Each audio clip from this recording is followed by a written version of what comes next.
The Bridge of Whispers. Alara lived in a village divided by a deep, misty gorge. On the other side was a village they never visited, for the old rope bridge had frayed years ago. The elders spoke of the others with suspicion, telling tales of strange customs and unfriendly faces. The gorge was a line of silence, but Alara was a listener. At the eastern cliff, where the wind funneled up from the mist, she would hear things, sometimes, the faint chime of a different dinner bell, once the clear melody of a flute song she'd never heard, and often just carried on the updraft. She thought she could hear the whispers of someone else, listening back. One winter, a great sickness came to Alara's village. The healer's herbs were powerless against the fever.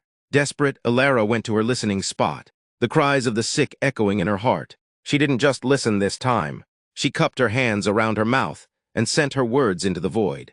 "Please," she called into the mist. "Our people are dying. Do you have anything for a deep fever?" Silence, then the wind shifted. A voice, faint and young like her own, floated back. "The purple moss that grows on the north side of the gorge. It breaks fever. Do you have honey for a raw throat?"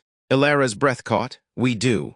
I can leave some by the old bridge post." For days, they communicated this way, their voices weaving through the mist. Alara would leave her village's honey in a hollow stone at the broken bridge's head. She would return to find a bundle of strange, purple moss in its place. The moss worked, the fevers broke. When the sickness passed, Alara went to the cliff.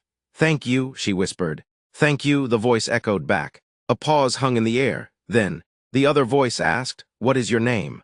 "Alara, what is yours?" "Kale." A bold idea sparked in Alara. She ran to her shed and found a coil of strong, old rope. She didn't rebuild the whole bridge. Instead, she tied one end to a sturdy tree and, with all her strength, threw the heavy coil across the gap. For a terrifying moment, there was nothing. Then she saw the rope grow taut.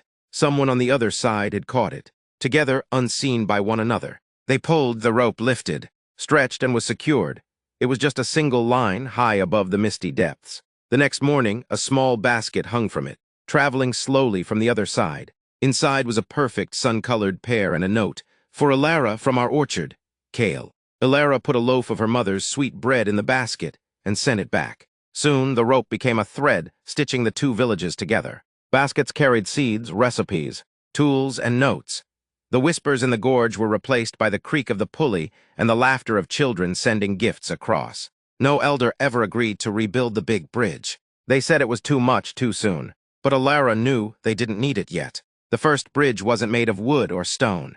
It was made of a question, an answer, and a single brave line of trust, carrying gifts across the void.